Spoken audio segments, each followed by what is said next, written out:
Well, hello everyone. Welcome back to Kimmel and Cox. I am Dylan Kimmel, and I am here as always with my good friend Keith Cox. Hey. And today we are talking about the final entry of Teenage Mutant Ninja Turtles. Teenage Mutant Ninja Turtles 3. It didn't really have a subtitle, but No subtitle for this one. But it was very good. No, it wasn't. No, not really. No. I wish we could say that, but this one was the wicked stepsister of the Turtles franchise. But, Yeah. but we'll truck through and try to pick out some of the good and the bad. Before we get into that, though, you didn't watch the Oscars last night, did you? I did not. We unfortunately missed it.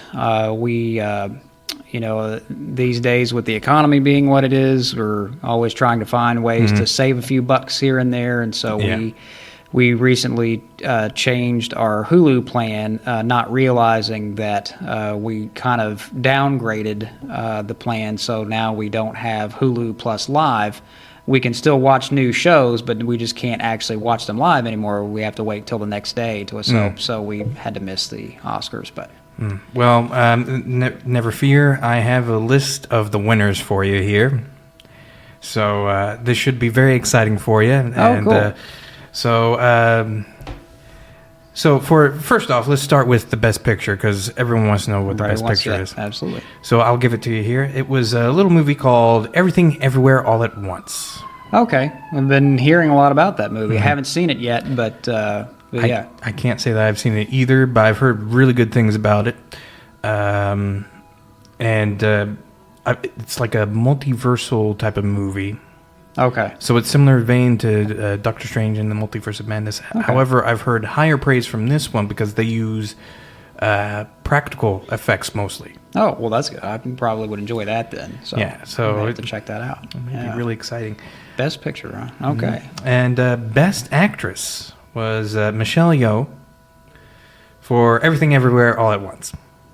All right. So we got two. We got two so far for that movie. And then we'll move right along here. Best Supporting Actress, Jamie Lee Curtis. Everything Everywhere All at Once. All right. Well, I agree with the actress choice there. You know, she's been going strong for many years now. So yeah, and I believe that's one of her first Oscars as well as Michelle Yeoh's as well. All right. Best Supporting Actor, Ke Huy Quan for Everything Everywhere All at Once. Wow, that's I'm starting to sense a pattern here. There might be a little bit of a pattern here. Which you know who Ke Huy Quan is, right?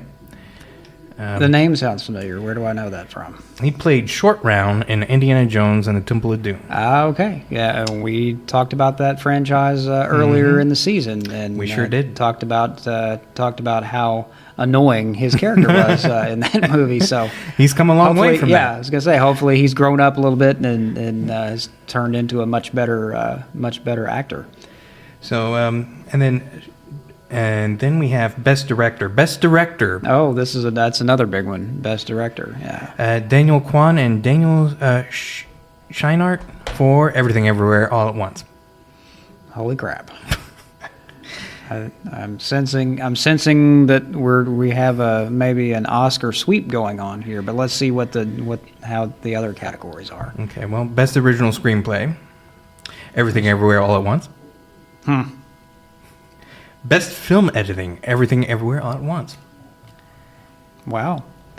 And then finally we have Best Actor for The Whale, Brendan Fraser. Oh, there we go. Now we finally got something different. All right. That's man, that's insane. Like you're reading the list off there and I'm just like, okay, usually you can expect to maybe a movie to win in like two, maybe like three categories Oscars or something like that. But gosh, that's insane. It has to be a good movie then. We better be. We're gonna have to get on that. We're gonna have to watch that and maybe include that in a future episode. So, and I haven't seen the whale either. I haven't either. Yeah. But honestly, that's a whole lot of big comebacks as well because that was like her first for Michelle Yeoh, Jamie Lee Curtis, Ke Huy Quan, even Brendan Fraser. Oh, He's yeah. never won an Oscar. I didn't realize that, but that's awesome. So that was big news. It was amazing. But let's go ahead and to our main Dive topic here. into Teenage Mutant Ninja Turtles 3. So Teenage Mutant Ninja Turtles 3, that was released March 19th, 1993. Okay, so yeah, we remember that. It was almost 2 years between movies this time around. Between It's about to celebrate the its second movie and the third. it's about to celebrate its 30th birthday here soon. Gosh, that is insane. that movie is almost well, it is like it's basically the same age as you, just a little bit Yeah, older, a few months you were born old, in yeah. '93 too, but you were in like October, right? Yeah, Right, so right, a little yeah. bit older than, but man, that's crazy. Almost 30 years old. It's crazy to Time think. Huh? flies. Yeah. But it was released then and written by and directed by Stuart Gillard. Yep. So we got a new writer and director this time around. Yeah. And we did have some returning cast members here. Yes, we did. So, of course, we had Paige Turco as April O'Neil. Reprising that role from the second movie. And then I keep on wanting to say his name wrong. Elias it's, Koteas. I think it's Elias. It's Elias Koteas. Elias yeah. Koteas. Yeah. Okay. Elias Koteas returns. As Casey Jones. Well, actually, he played a double duty. two characters, yes. And another character named Wit. Yes. Yeah, he plays because we'll get into that, of course, but the turtles travel through time in this movie, and so he plays a character from way back in when they go back to feudal Japan. And then some other people in the movie: Henry Hayashi as Kenshin, Stuart Wilson as Walker, Sab Shimono as Lord Nirinaga, Travis A. Moon as Yoshi, Vivian Yu as Mitsu. And then for the voice actors here, the turtles here, Brian Tochi as Leonardo. He's returned again. So he's just... Three out of three for him. 3 out of 3. And also 3 out of 3, Robbie Rist, Yes. Michelangelo. Michelangelo, yeah. But also returning Donatello, Corey Feldman. Yes, we got Corey Feldman back, So- which I'm assuming that the studio or powers that be or whatever realized their mistake in Yes. casting a different voice actor in the second movie for that. So we were glad to have him back. They, from what I read, they felt pretty bad about not casting him in that one. So, they felt pretty bad about that. They, but not bad enough that they didn't give him a pay raise. They apparently he asked for a pay raise and he still got paid the same rate. They're like, no, Yeah, he got, I forget what the amount was, but he got $1,500. Right. Yeah. For the first movie, he only got paid $1,500 to do the voice for Donatello. That's not a lot. No, not for the scope of work what he had to do there. I guess because I don't think anybody expected the movie to make what it did at the box office, because it was only like a $13 million budget, which is which is low, for Hollywood. But yeah, so he only got paid $1,500, and then the movie made like tons of money at the box office, and so he never really reaped the benefits of that. But and then we had a new Raphael again this time, didn't we? Again, yes. What's his name? Tim Keller. Tim Keller. Another new voice. Yeah. Still Three not as different good as the first different one. Raphaels in these movies, and And then Splinter. Splinter's played by a different actor this time. right. Yeah. Yeah, I also didn't care for his portrayal. James Murray. Yeah.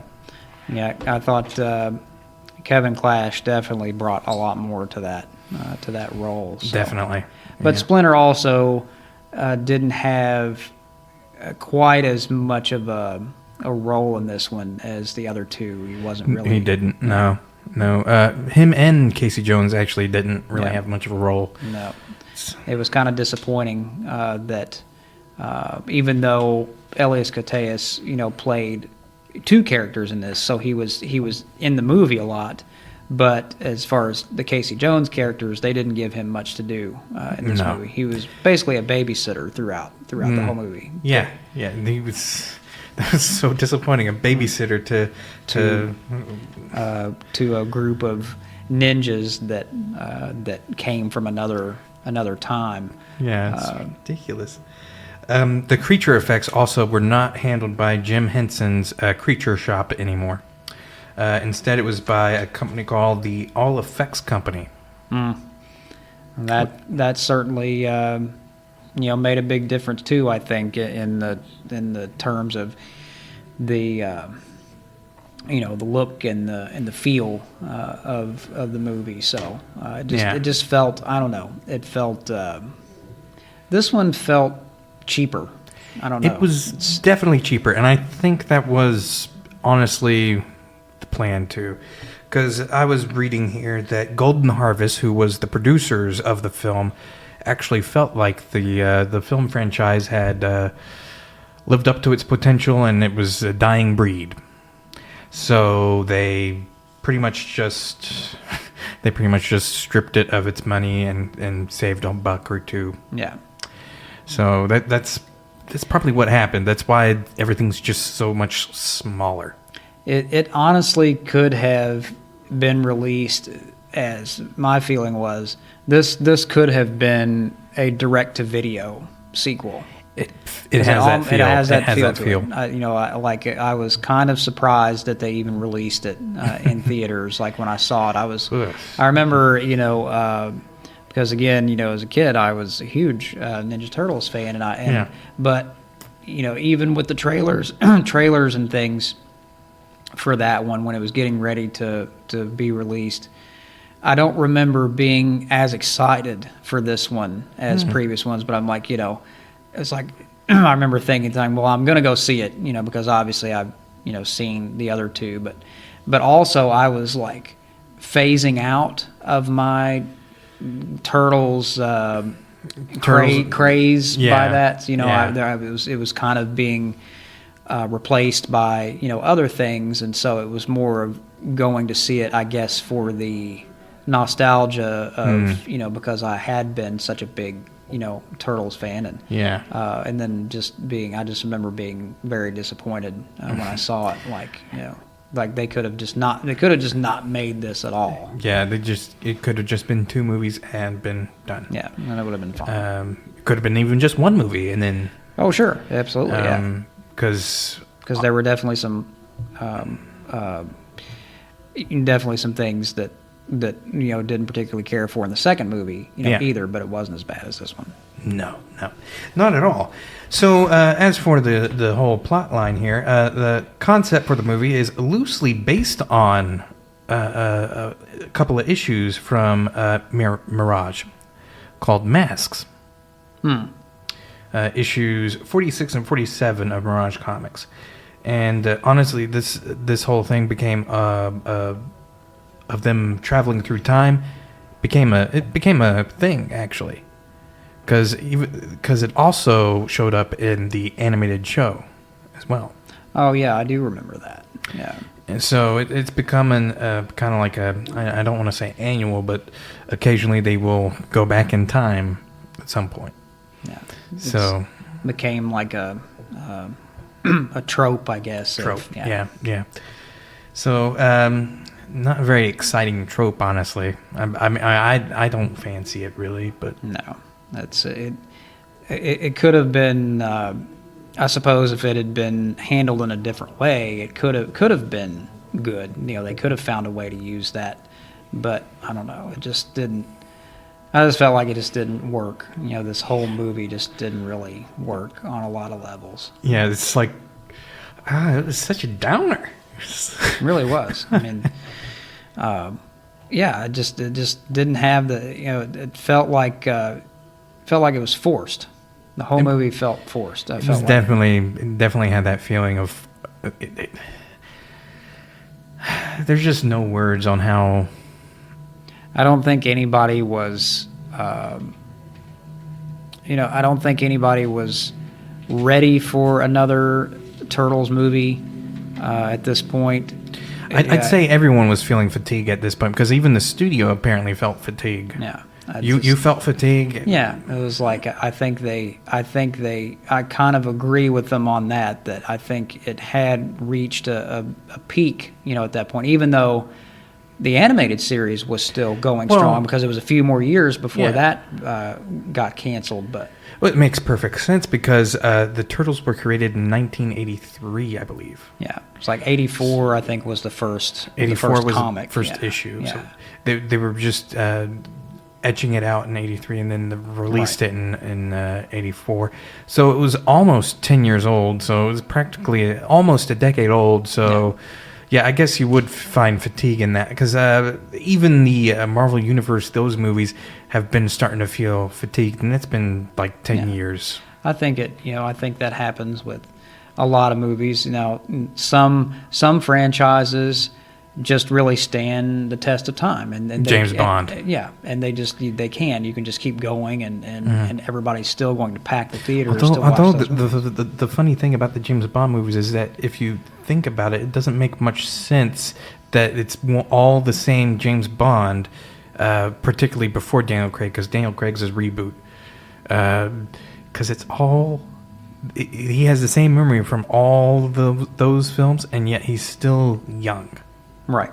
Yeah. And the technology is advanced and everything like that. Yeah. That's another one of those that suspend disbelief. Yeah, and just like Batman or Superman or any of those movies, you can put different actors in that role, and even though it's still supposed to be like kind of on the same continuum or whatever, like you said, you just kind of suspend your disbelief, and you're trying to look at the character, I guess, rather than the actor. So yeah, but it's very easy to do when it's puppets. So the story is that it's about 2 years after Secret of the Ooze. And April O'Neil comes bearing gifts. She went to some sort of flea market and gave them a whole bunch of gifts and everything. Right. She gifts, I can't remember all the gifts, but the one in particular that she gives Splinter a scepter. Mm-hmm. Like an old Japanese scepter. Yeah, and it's got like a kind of like an hourglass kind of device, something like that, like on the inside of it. Yeah. Yeah. I mean, it's a ridiculous time thing. But the time scepter actually does have precedence in the comics as well. I do seem to recall something about that. It was originally associated with a character named Renee. Or Renette. The timestress apprentice of Lord Simultaneous. These characters obviously are absent from the movie. Yeah, you would have thought they would have tied that into it since saved money. Right. It's like we're just gonna bring this, find some honestly that hokey way to bring this device into the movie, and we're just not going to explain it. I mean, it's so weird. No background on that thing at all. It's just poof. Like, how is a Japanese time traveling thing in this realm? It's a Japanese, but it's in America. Yeah. And you find it in a flea market. Wait, what?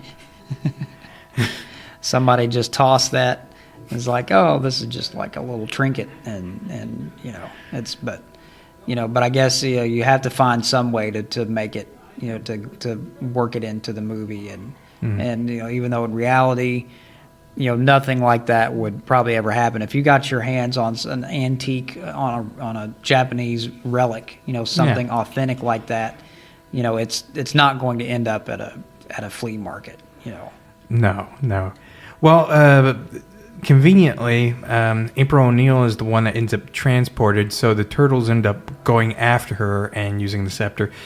In a weird way, the thing is that when the Turtles time travel and April time travels, it takes someone from the past and brings them to the present too. Yeah, they basically switch places. What was the purpose of that though? There was no plot line other than Casey Jones babysitting them. Yeah, there was no reason or explanation for that whatsoever. Like why would somebody else have Yeah. to, like, if you wanted to travel through time, why would somebody else have to take your place in the present?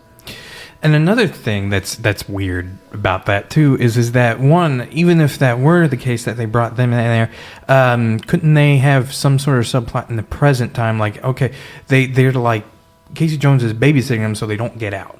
Right. There's your plot line right there. They get out. Yeah, that would be more like they get out and start roaming the streets of New York. I mean, Yeah. he does take them. He takes them to like a sports bar at some point or Yeah. whatever. But that's like, but he's they're supervised. You know, I mean, that was Yeah. his idea. It's not like they were just out roaming the streets and like Something everybody's could have happened getting there. into some trouble, or they get into a fight, you know, with somebody, and They end up thrown in jail, and yeah, then, that stuff would have been funnier. But yeah. I mean, the police wouldn't have any record of them or whatever. Or, you know, they're like, they run their DNA through the system and everything, and they're like, huh, but that doesn't look like this person because it's their ancestor or Right. whatever. You know, I mean, I don't know. Stuart Gillard, you have some explaining to do. Yeah, like, what were you thinking? You know? This is like his first draft of the script. Yeah, pretty much. This was like, you know, they just normally a movie would go through several variations before it finally hit the screens, but this almost feels like a first attempt. Like, we're just gonna do it. It's good enough. Yeah. But just a lot of things in there that were not really explained well, or just seemed like a really goofy, And honestly, device. when they time travel, here's the sad thing about this movie. Like, I rewatched this before we started, right? Mm-hmm. There's nothing really memorable about this movie at all, There's not. because I'm sitting here thinking, okay, because I even have it written in my notes. They travel in time, they lead up a rebellion, and they win the day. Yeah, I mean, That's basically it. There's really not any iconic moments or scenes that I can think of compared to the other two movies where if we're talking about it, where I can like visualize it in my head. Maybe the one of the scenes early on in the movie after the turtles, go back to ancient Japan where they're riding horses. And Michelangelo is like he's like riding backwards on his horse or whatever. Yeah. And but I don't know. Like I said, there weren't really any standout moments in this movie. And the kid is another one of those things. Like, oh, we're gonna. It seems like a lot of sequels end up doing that. It's like, we're gonna bring a kid into it. And like somehow that's going to make it better. I can name a few of them, and they actually end up not being as good. No, they usually end up being one of the worst. Indiana Jones Temple of Doom, for one. Yeah. The Mummy Returns. I introduced a little boy in that. No one dies in that, neither. Except for the bad guys. Yeah. It's like it's an attempt to. I think sometimes it's an attempt to, even though these movies were kind of, aimed more at a younger audience, it's like it brings that down even more. Like when you introduce a kid that's like one of the stars of the film, it's like they were trying to tone down the adultness of it even more. Yeah, and well, here's another thing that's interesting too. They never actually explicitly say either one of these characters are the ancestors to other characters. But the character of Wit, they never outright say that he's an ancestor of Casey Jones. Yeah, it's assumed because they look alike, but Yeah. They never.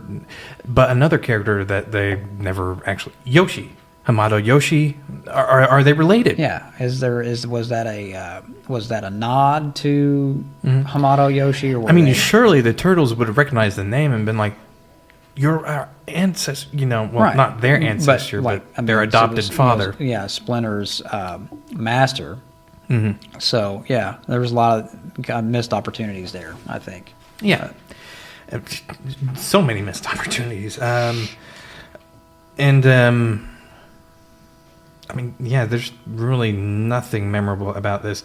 It ends up, even an anticlimactic ending. Yeah. The bad guy falls to his death.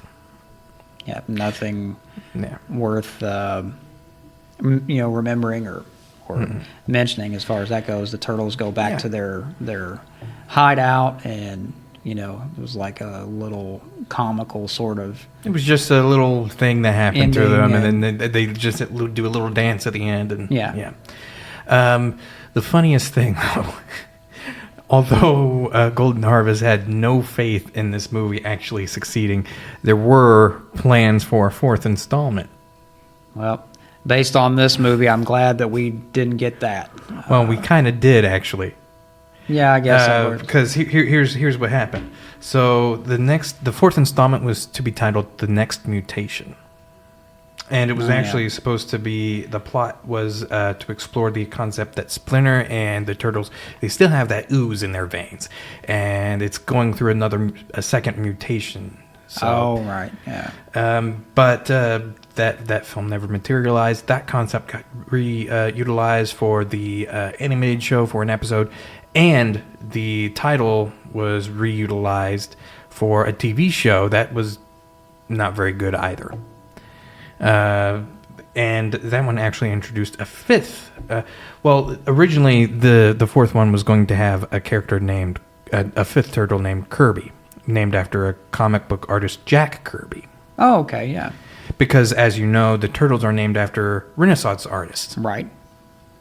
So they decided that this fifth turtle would be named after a modern artist, who also revolutionized art in a certain way. Oh yeah, I mean he and Stan Lee together created a lot of most iconic Marvel characters. I mean, yeah, there's like a whole ton of characters there that they created together, and they are within our culture, and they. They're still a part of that today, but that never materialized. Instead, we got a female turtle that was named Venus de Milo. I do remember that now. That was their attempt at a live action turtle series. They were trying to capitalize on the success of the movies, but again, it's like it was sort of like a step down from this movie. Like it had a very cheap feel to it, and they also, it should be mentioned that during this time, I can't remember now exactly when it was, if it was between the first and second movie or between the second and third, when they had this thing. I don't know if any of you all will remember this, but they had a live action Turtles show that toured the country, where the Turtles sang and played guitar and all that. It was called the Out of Their Shells tour, and I admit that I went to one of the shows. They came to Rupp Arena, and my dad and I, God rest his soul, I remember we went to see that, and I had a VHS copy of one of the, it was sort of like one of those behind the scenes, it was done in the style of almost like a rock documentary or something, and would show performances from the show, and but yeah, it was literally like, it was like going to see Disney on Ice or something like that. It's like where the turtle suits, the mouths didn't move or anything, the actors inside were talking, but there was no movement or whatever. No animatronics or anything. Yeah. So it wasn't really complex or anything. But yeah, I remember that. I was like, but I remember though some of the songs that they did really were not that bad. I mean, some of them were pretty catchy, because I had the album. They put out an album, too. But yeah, just crazy the things that they were thinking of at that time to promote the turtles, and seemed Yeah. like a good idea. But looking back on it now, I was like, yeah, they probably could have left that alone.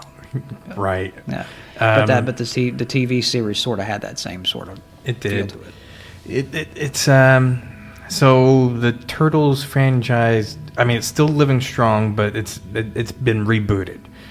But this generation has concluded with a whimper. Yeah. Yes. It did not go out on a good note, that's for sure. And it would be several years before we got another.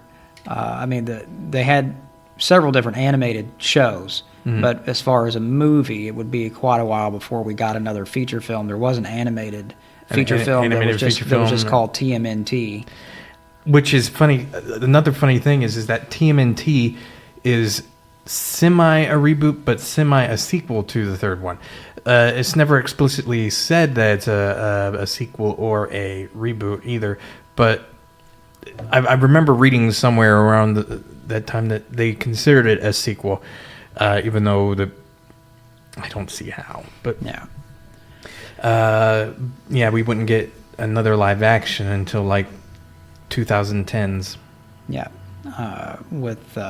and you had the two movies. What was Teenage Mutant Ninja Turtles, and then Teenage Mutant Ninja Turtles Out of the Shadows. Yeah. And which they weren't terrible. Oh, it could have been a lot worse. They Have you definitely even could have been worse. heard? Did you hear what Michael Bay was planning to do with these things? He was going to have it just be called Ninja Turtles or Mutant. He was going to drop the teenage thing aspect from it entirely. The alien concept, they were going to be aliens. The turtles were going to be aliens. Man, Michael Bay.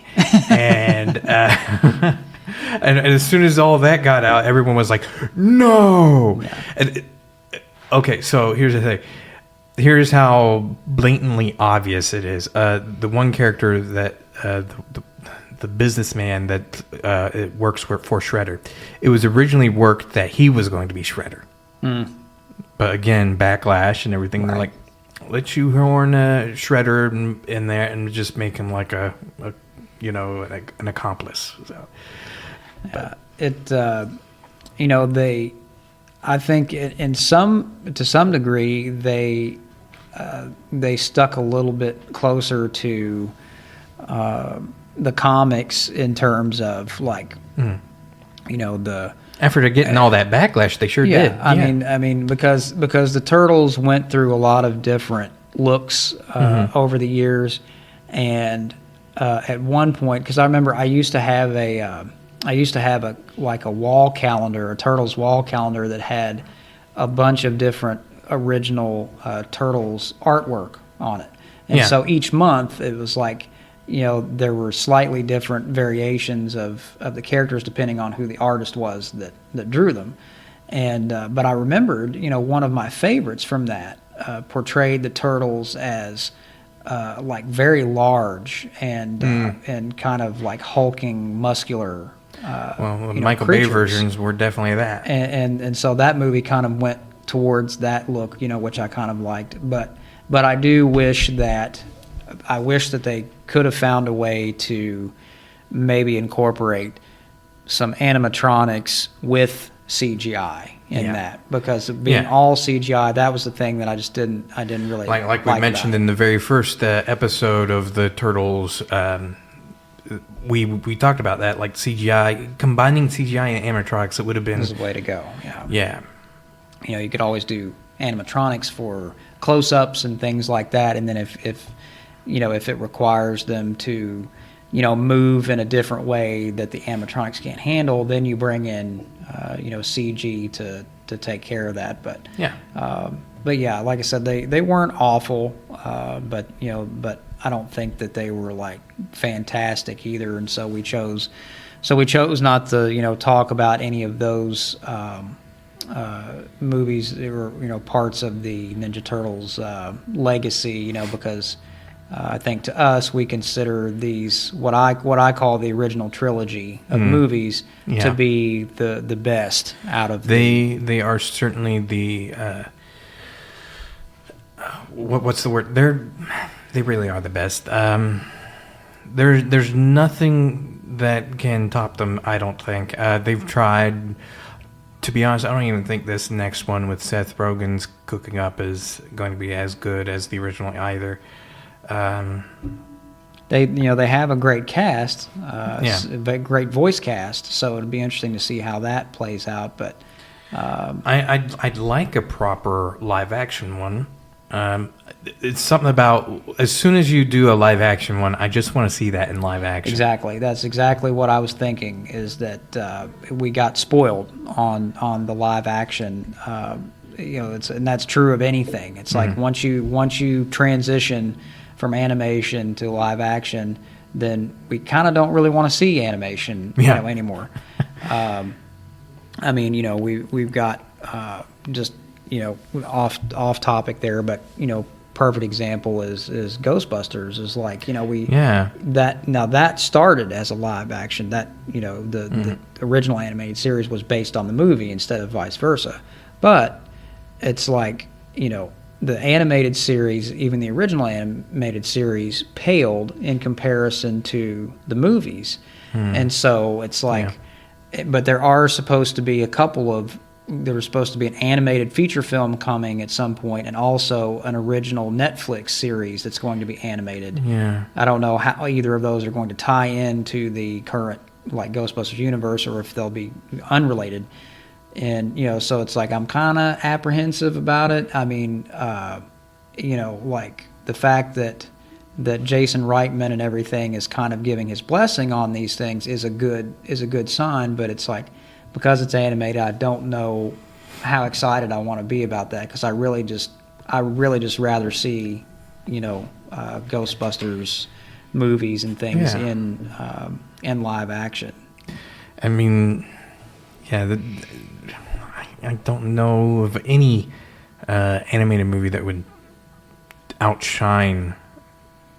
There really isn't. The only thing is with animation, at least, is that animation is limitless in the sense that you can do so much more with animation than you could a live action movie. So I get that it's there's more artistic potential, more artistic potential there, but I don't know. It's still, that's the thing. It's like I can't get over that. It's like you can make it adult. You can put adult themes and everything in there, but at the end, I'm still looking at them like it's still a cartoon. Yeah. Like I'd rather be seeing real people, and But. Yeah. Well, that does it for this one here. So we're just about out of time. So, but please help me out here. What do I want to say here for them to? Oh, about this movie? Yeah. I would say, if you're a Ninja Turtles fan, then definitely watch it. Because maybe once. Yeah, once is all you need. Once is really enough. I mean, like I said, I didn't even own this movie until like just a couple of years ago. I didn't even own this movie until a couple of days ago. I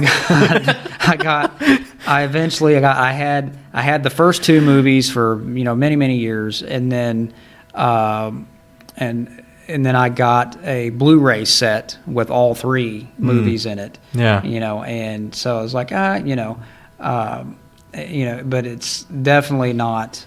There's no rewatchability on there. It's a one and done type of movie. There's really not. But if you're, like I said, if you're a Turtles fan, and you're a completionist, then then at least have it in the library, there to be able to pull it off the shelf once in a while if you wanted to, just to, like, if you wanted to watch all three movies together just for that continuity.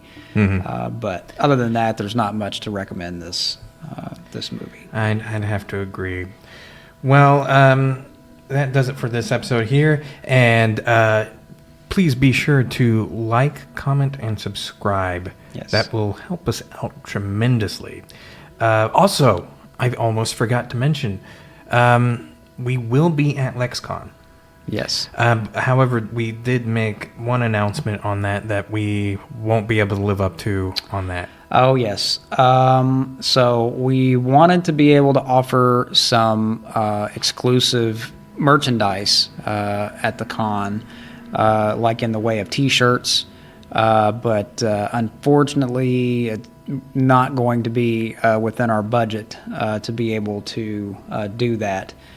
So hopefully in the future we'll be able to offer you all something like that. Maybe we can offer it as like a Patreon exclusive or something like that. I would definitely plug that in as Patreon there, because if we can get some Patreons on that there, we would be able to gift you some merchandise. Because the thing is that we were planning on just giving these T-shirts away. We weren't going to sell them because we're still in the early stages of this podcast. It's still in its infancy, and it hasn't blown up or anything like we hope that it will in the future. And so we just wanted to get our name out there, get the brand out there, and we thought, what better way to do that than just if anybody comes to see us at the con and they want a T-shirt, here you go. And just more like tell your friends, wear the shirt, tag us on your social media or whatever. That was the plan, but just can't really work that into the budget this time around. So maybe next year, or like I said, maybe at some point we'll be able to offer that for you. But that's kind of what Patreon is for. You can touch on that too. That's a way that they can actually support us and help us to be able to do those things. It's worth it. It's definitely worth it. We are going to have a little bit of a boop. a little bit of a boop.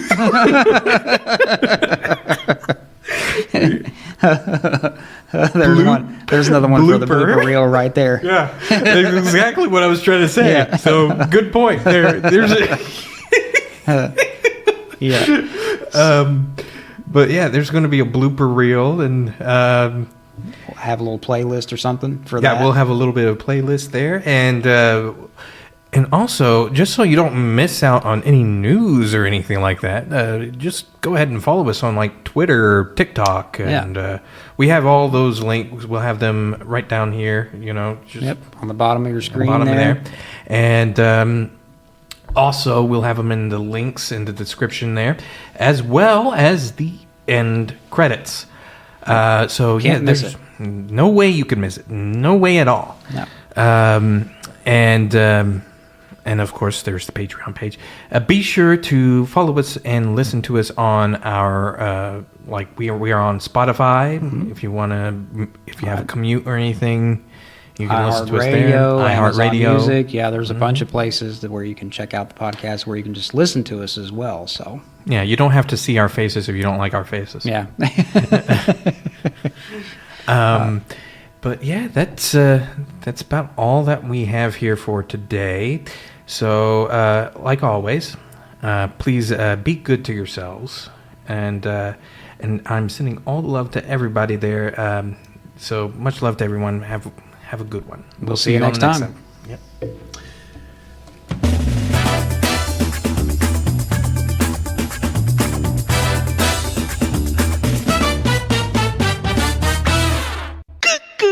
You dipstick.